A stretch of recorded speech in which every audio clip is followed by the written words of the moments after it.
Lalu titik itu terhimpun di dalam mana? Kandungan titik itu terhimpun di dalam kekosongan. Sebelum titik, sebelum kita menkunkan, kosong dia tuh. Makanya Bapak Ibu, malam ini kita mencari yang kosong, mencari yang tidak ada tuh. Jangan mencari yang ada Bapak Ibu, yang tak ada yang dicari, yang ada tuh makan, sila kalau ada. Itu bahasanya kita makan ya.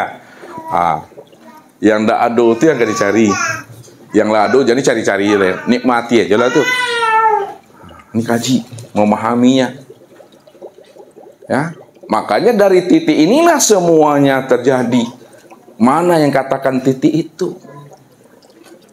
Titik itu yang disebut namanya Nur Allah. Titik itu yang disebut namanya Nur Ilahi. Kenapa titik itu dikatakan Nur Allah, Nur Ilahi? Karena titik itulah sebenarnya tajalli untuk memandang akan nyatanya diri Tuhan itu. Karena dia asalnya daripada Allah, asalnya daripada Tuhan, maka dikatakanlah namanya Nur Ilahi atau Nur Allah. Ketika Nur Allah itu zahir dan nyata dia pada segala alam, pada segala yang wujud, maka disebutlah namanya Nur Muhammad. Rupanya Nur Muhammad dengan Nur Allah itu esa Bapak Ibu, arti yang sama-sama nur. Ya. Itu yang mesti dipahami. Itu yang bismillah itu bersama Allah. Ya. Lalu bagaimana cara memahaminya? Hidup bersama Allah itu yang bagaimana? Lihat, masuk kita caranya lagi. Ya, ini dah kaji bersama Allah Bapak Ibu ya. Bersama Allah itu ya, jadilah kamu selalu bersama Allah, bersama wujudnya,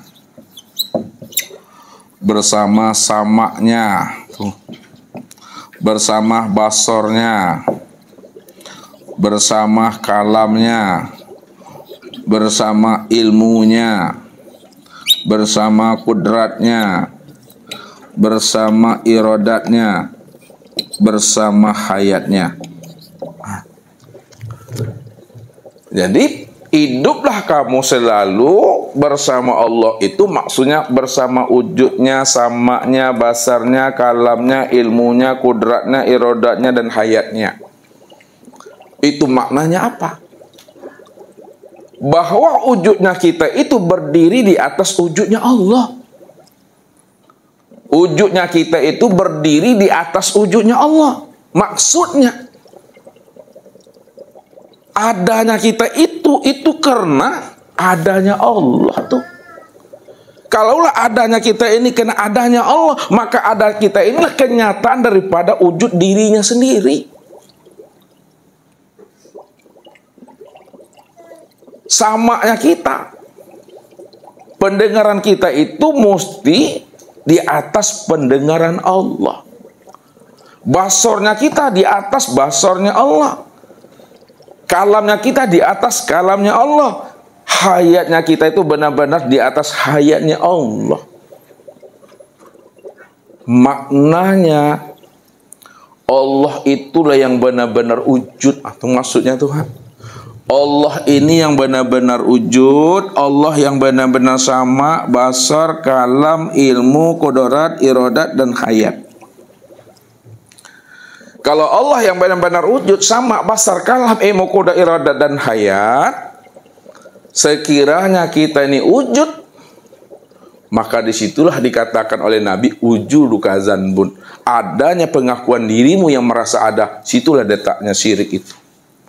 Orang yang syirik, innamal musyrikuna najasun. Orang yang syirik itu najis, kata Allah.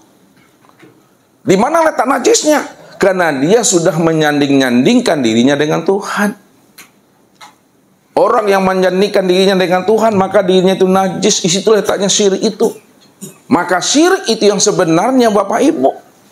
Hakikat yang syirik itu yang sebenar-benarnya dikatakan syirik. Jangan sampai ada diri yang lain selain daripada dirinya. Kalau masih ada diri yang lain selain daripada diri Allah, masih terpandang makhluk, masih terpandang sesuatu, masih terpandang alam, terpandang akunya kita. Situlah letaknya syirik itu. Maka syirik itu secara bahasa simpelnya, makna hakikatnya, tidak ada diri yang lain selain daripada dirinya. Kalau tidak ada diri yang lain selain daripada dirinya, sekiranya masih terpandang di dalam hati kita ini, sekiranya masih terlihat dalam hati kita ini, ada diri yang lain selain diri Allah, disitulah syirik itu yang sesungguhnya itu. Maksudnya apa tuh? Kita merasa ada, kita merasa mendengar, kita merasa melihat, kita merasa hidup. Itulah syirik namanya itu. Makanya Ustaz katakan, karena Allah yang wujud, Allah cuma yang ada. Adanya kita itu di atas wujudnya Allah. Berarti hakikatnya diri kita itu tiada tuh Bapak Ibu. Tuh. Hakikatnya diri kita itu tuli, itu maksudnya tuh. Hakikatnya diri kita itu buta. Hakikatnya diri kita ini bisu. Hakikatnya diri kita ini bodoh. Hakikatnya diri kita itu lemah. Hakikatnya diri kita itu papa. Hakikatnya diri kita itu mati. Itu hakikat diri kita. Makanya kalau selama ini kita merasa ada, selama ini kita merasa wujud, lalu bagaimana supaya kita bisa bersama Allah? Maka hapuskan wujud kita itu ke dalam wujudnya Allah. Ini yang mati itu. Hapuskan dalam pandangan hatinya. Kini Ustaz antarkan kepada Bapak Ibu. Hapuskan sekalian alam dan lenyapkan sekalian diri dalam pandangan hati.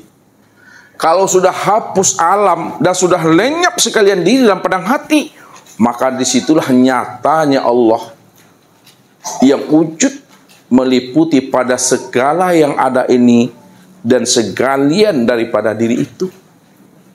Itu cara memfanakannya. Makanya hapuskan wujud kita ke dalam wujudnya Allah, maka nyatalah Allah yang benar-benar wujud.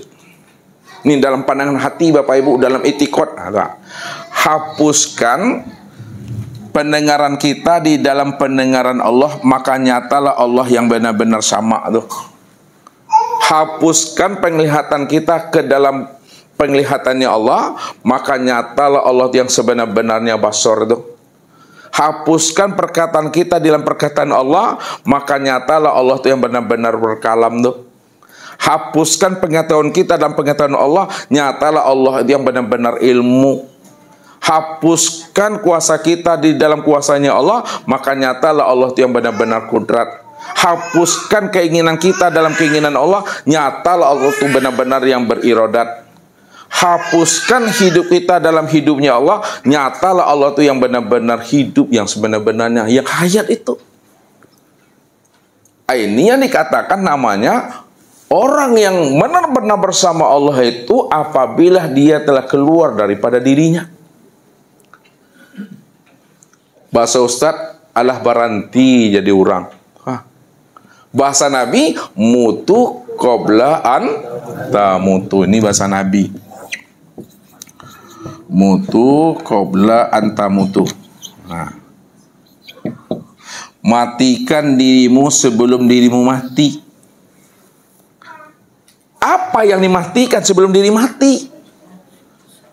Matikan diri sebelum diri mati itu maksudnya matikan keakuan dirimu yang merasa wujud itu.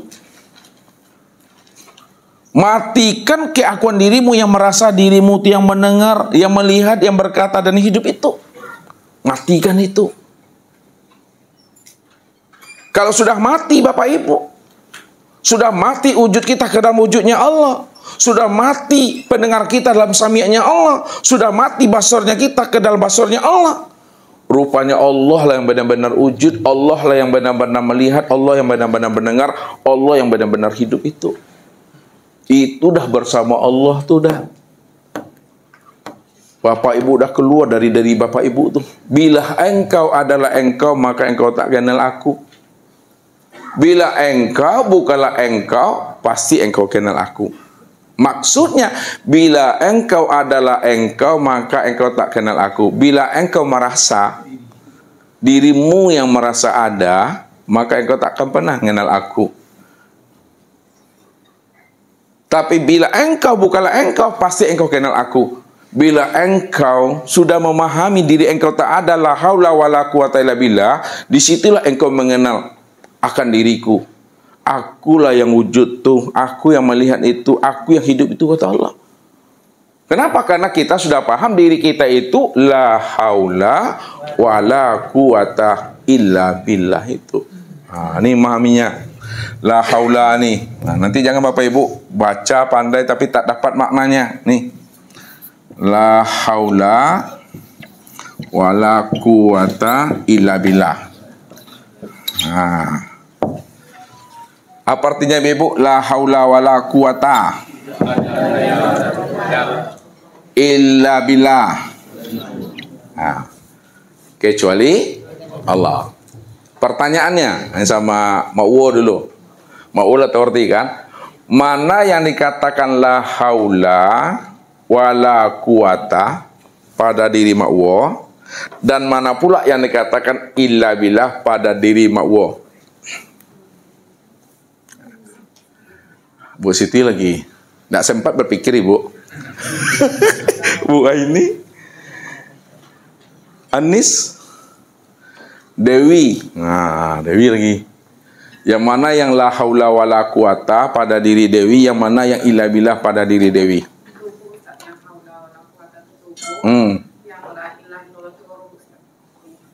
Illa billah. Alhamdulillah. Selamatlah Ibu nih. Kita lihat. Nah, lihat.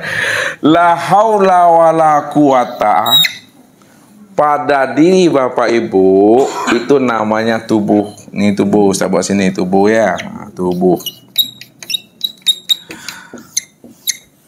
Maka tubuh ini cangkangnya.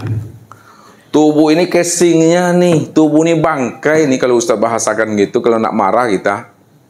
Tubuh ini bangkai, casing aja tuh. Ya. Dia itu sebenarnya adalah tuli, buta, bisu, bodoh, lemah, papah, mati. Lihatlah saudara-saudara kita, jamaah kita yang telah berpulang ke rahmatullah. Bamatonya, batelingonya, bamuncung, batangan, bakaki. Assalamualaikum, Pak, jagolah Pak. Pak, kami dah sampai Pak, ramai-ramai. Jagonya tuh. Kebangunnya tuh, danganya tuh, mencandiaknya tuh.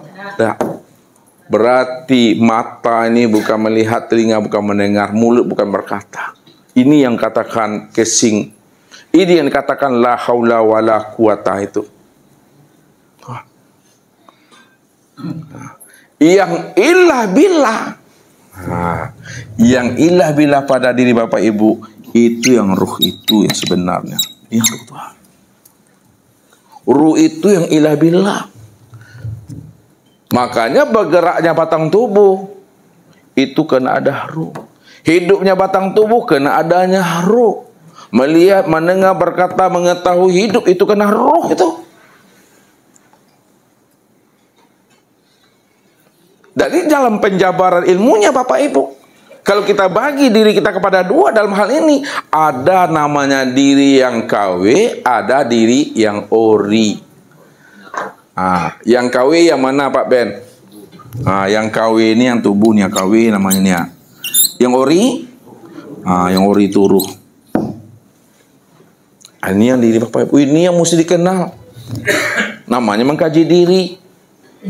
Jadi diri Bapak Ibu itu kalau dikiaskan dengan bahasanya Bapak Ibu, yang diri Bapak Ibu itu biasa nak layu, dibubui, nak mati, dibakar, nak angui, dirandam, nak basah, digundam pun nak pacahnya. Mano yang biasa nak layu, dibubui, nak mati itu? Mano yang dibakar, yang nak angui, dirandam, yang nak basah? Aku yang ruh tuh. Direndam bu, tak basah dia. Dibakar, tak angus dia. Itu. Ini yang ruhnya. Yang ruh itu yang diri Bapak Ibu. Kenapa dikatakan billah? Kenapa ruh itu dikatakan billah itu? Karena ruh itu tiada lain rahasia Allah. Makanya dikatakan Allah, wa is'alunaka 'anir ruh kulli ruh min amri rabbi wa ma utitu minal ilmi illa qalila. Mereka bertanya kepada engkau hai Muhammad tentang ruh. Katakan hai Muhammad, beri jawabannya bahwa ruh itu urusan aku. Tidaklah aku beri kamu pengetahuan tentang ruh melainkan sedikit. Sedikit itu maksudnya sedikit yang aku beritahu dan sedikit pula orang yang tahu. Jadi orang yang tahu itu adalah orang yang sedikit yang diberitahukan Allah kepada dirinya. Kalau tak diberitahukan Allah kepada dirinya, maka dia tidak pernah tahu. Itu makna secara syariat tuh. Makna secara hakikat barulah berjumpa billah di sini. Makna secara hakikatnya, mereka bertanya kepada engkau hai Muhammad tentang ruh, katakan hai Muhammad bahwa ruh itu aku. Tidaklah aku beri kamu pengetahuan tentang aku, tentang ruh itu, melainkan orang yang aku pilih saja, orang yang aku tunjuki saja yang bisa mengenal ruh, bahwa ruh itu tiada lain aku, kata Allah. Kalau ruh itu dikatakan makhluk, apakah Allah itu akan memasukkan makhluk pula ke dalam makhluk? Hah? Tubuh ini kan makhluk nih bahasanya nih, ha? Ruh makhluk juga, berarti makhluk masuk ke dalam makhluk. Hah? Mesti pahami. Makanya orang yang mengaji, dialah orang yang paham yang sebenar-benarnya, yang ilah billah itu. Ruh itu yang sebut rahasia Allah. Kenapa ruh itu katakan rahasia Allah? Karena ruh itu sebenarnya sifatku, wa sifati la ghairi, sifatku itu tiadalah aku itu. Kalaulah ruh itu sifat aku, sifat yang mana maksudnya Bapak Ibu? Itu yang dikatakan sifat ma'ani itu, sifat ma'ani. Sifat ma'ani ada berapa? 7 sifat ma'ani. Itulah maksudnya sama, basor, kalam, ilmu, kodorat, iradat, dan hayat. Maka leburkan, fanahkan, hapuskan pendengaran kita ke dalam pendengarannya Allah. Maka nyatalah Allah itu yang benar-benar pendengar. Tuhan. Leburkan hidup kita ke dalam hidupnya Allah, maka nyatalah Allah yang sebenar hidup itu. Nah, dalam bahasa penyampaian kajinya, bahwa pendengaran kita itu berdiri di atas pendengaran Allah. Itu maksudnya. Hidupnya kita itu benar-benar berada di atas hidupnya Allah. Kalau Allah tidak hayat, maka kita tidak pernah hidup. Kalau Allah tidak wujud, maka kita nggak pernah ada. Maka wujud kita itu adalah kenyataan, nyatanya akan wujud Allah. Hidupnya kita ini kenyataan untuk memandang nyatanya hidupnya Allah. Kenapa wujud kita itu tanpa memandang nyatanya wujudnya Allah? Hidupnya kita itu tanpa memandang nyatanya hayatnya Allah. Karena Allah itulah cuma yang ahad nih. Yang esa itu maksudnya, yang tunggal. Allah yang menjelaskan dirinya itu ahad, Bapak Ibu. Apa ayatnya tuh, Dewi? Allah itu menjelaskan dirinya ahad. Apa ayatnya tuh?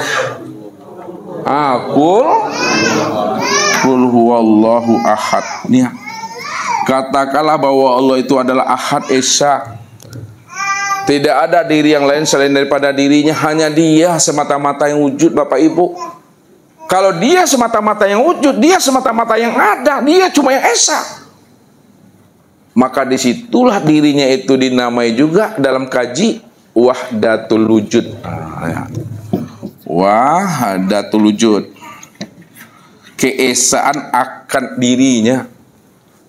Keesaan akan dirinya itu hanya dirinya satu-satunya, tak ada diri yang lain. Ya. Kalau masih ada diri yang lain, apa namanya tadi itu? Syirik lah itu tuh. Itu Allah katakan, syahidallah la ilaha illa huwa. Syahidallah La ilaha illa huwa, la ilaha illa huwa. Apa artinya tuh? Syahidallah. Syahidallah. Allah menyatakan. Nah, Allah menyatakan, syahidallah.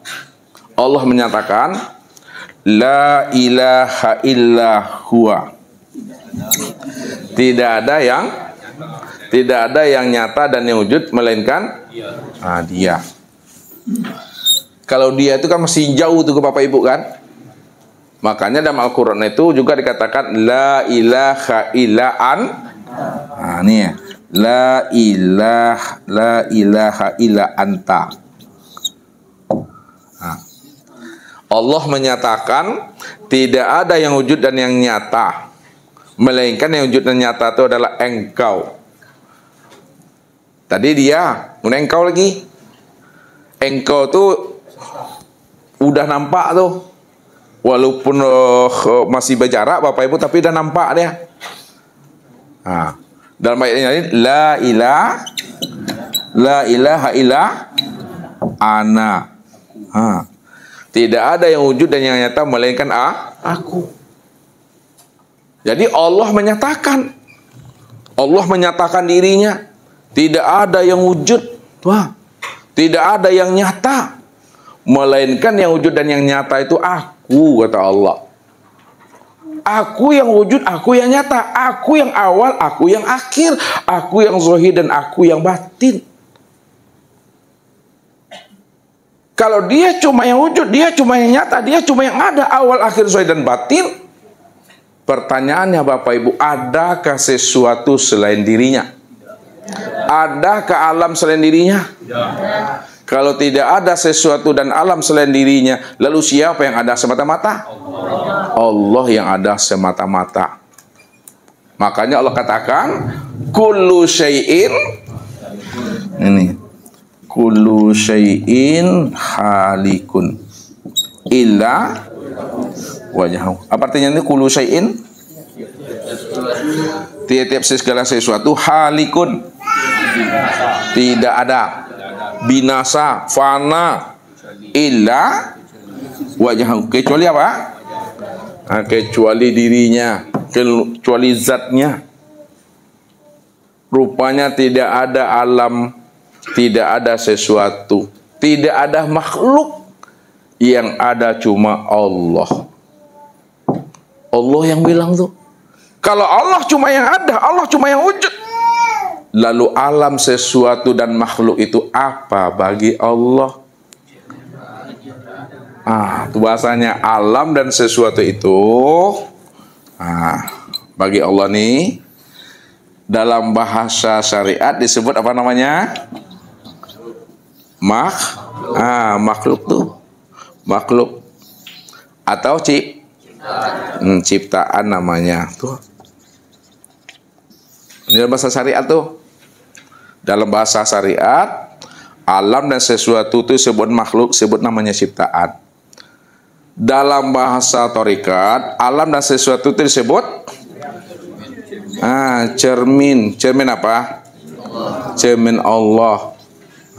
Apa maksudnya cermin Allah itu, Pardi? Tempat memandang nyatanya Allah. Tempat memandang nyatanya wujud diri Allah tuh, dia cermin tuh. Rupanya alam ini cermin Allah. Diri Bapak Ibu tuh cermin Allah dalam bahasa thariqat. Kenapa alam dan diri Bapak Ibu dikatakan cermin Allah, mir'atillah? Alam dan diri kita ini itulah tempat memandang akan nyatanya Allah yang sebenar-benarnya. Itulah sebabnya Allah yang wujud, Allah cuma yang ada. Pertanyaan Ustadz lagi, Anis lagi. Anis bisa melihat wajah sendiri? Bisa melihat wajahnya? Bisa enggak Anis melihat wajahnya? Enggak bisa Anis. Kalau bisa pasti ngadu-ngadu tuh. Enggak pakai kaca, duduk sekarang nih, bisa melihat wajah? Itu menandakan diri Bapak Ibu tak pernah ada tuh. Di Bapak Ibu itu tidak pernah ada. Buktinya tidak pernah ada, melihat wajah sendiri tidak bisa. Itulah tandanya wajah Bapak Ibu itu tak ada. Baru bisa kalau pakai Cermin. Maka fungsi cermin apa nis? Tuh. Fungsi cermin untuk melihat diri. Sekarang Allah yang ada, Allah yang wujud.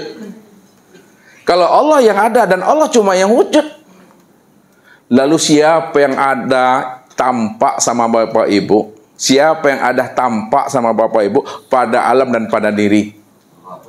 Allah lah itu. Kenapa? Alam dan diri Bapak Ibu itulah cermin untuk memandang nyatanya akan diri Allah tuh. Itu bahasa cermin namanya, bahasa tarikat tuh dah. Jadi orang tarikat, orang tasawuf tuh baca mincamin di diri. Ada tahu baca mincamin di diri? Menilai diri itu itu baca mincamin nama baca. Alam sesuatu ya. Dalam bahasa hakikat disebut apa?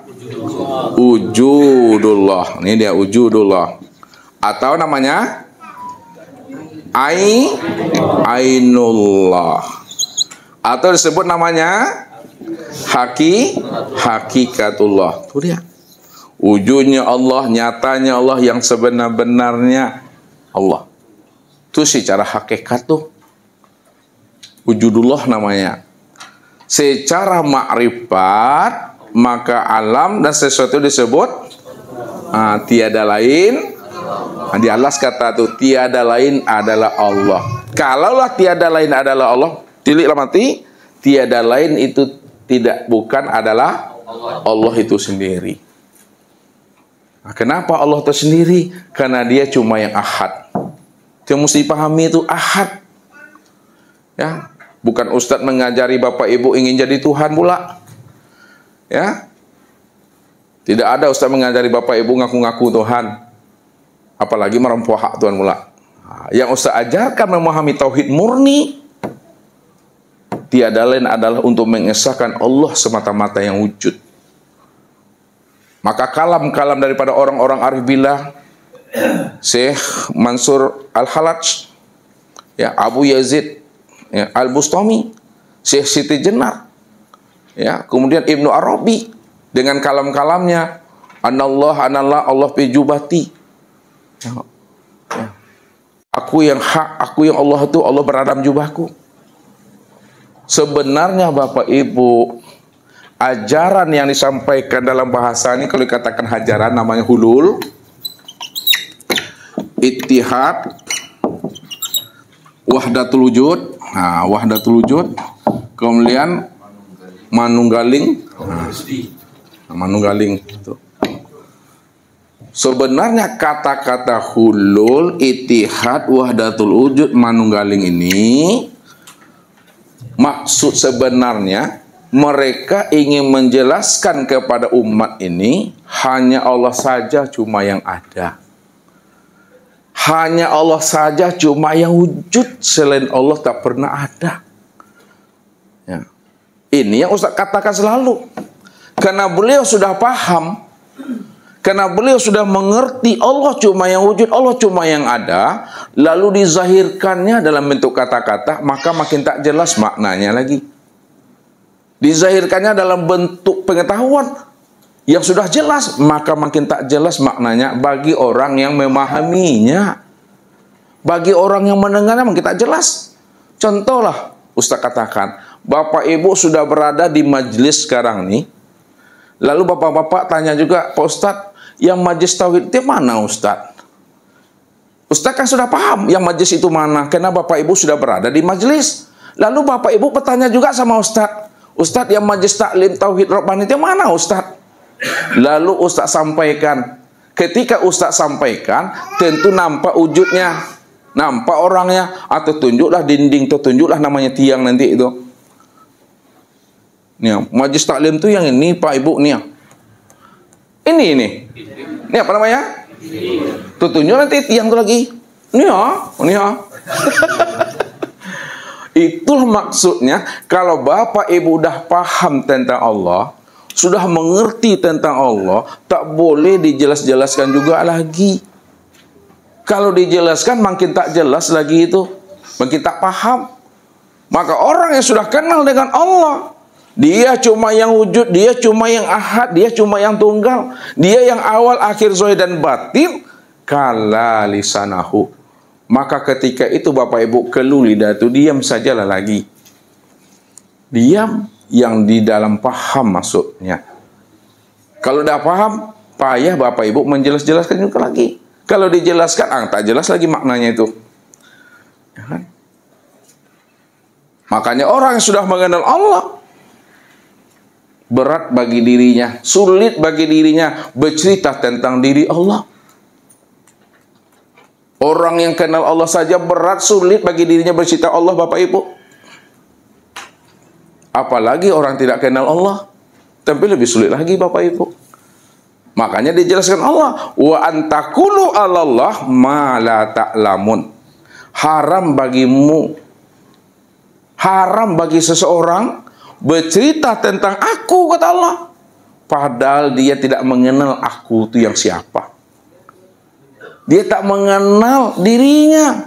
Bagaimana dia akan bercerita tentang aku? Haram itu. Jadi kalau sudah paham kita, dijelaskan, itu dalam rangka memberikan pemahaman dan pengertian saja Bapak Ibu. Itu yang maksud ulama tadi. Ma yakhruju baina syafatain ilal isyarati wal iktibar. Apa yang keluar dari dua bibir ini hanyalah menunjukkan isyarat dan iktibar saja. Pahamilah maksud yang tersirat di balik kalam-kalam itu. Kalau Allah yang wujud, Allah itulah segala yang ada ini. Nah, tuh, segala yang ada inilah nyatanya Allah. Inilah rumusan, inilah jalan, inilah kaifiat yang diungkapkan oleh orang-orang arifin, orang-orang arifillah. Suhudul kasra, suhudul kasra fil wahdah. Nih, suhudul kasra fil wahdah. Apa artinya tuh? Pandang yang banyak, nampak yang satu. Apa maksudnya tuh suhudul kasra fil wahdah, pandang yang banyak, tampak yang satu? Pandang yang banyak, nampak yang satu. Bahwa sekalian alam ini nyatanya Allah. Sekalian alam nih dalam bentuk rupa yang berbeda, itulah nyatanya Allah tuh. Suhudul wahda fil kasra. Ini lagi suhudul wahda fil kasra. Pandang yang satu, tampak yang banyak. Apa maksudnya? Allah yang nyata pada sesuatu. Nah, Allah itulah yang wujud. Allah itulah yang tunggal pada segala sesuatu. Itu yang Ustaz maksud tadi itu.